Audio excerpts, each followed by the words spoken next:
మోసం చేసింది మా అమ్మ నన్ను. నీళ్ళు ఇప్పుడు ముంచి పడిపోతుంది, తల మీద పోసుకుంటుంది.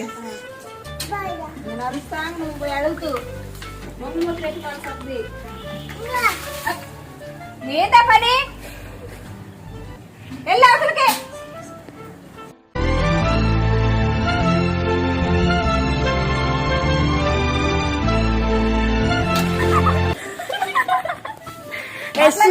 శుభ్రంగా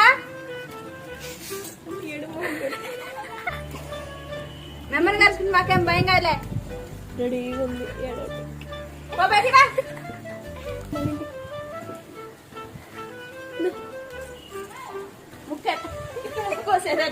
ముక్కంటే ఎట్ల కోసం ఇంకా అడిగాను.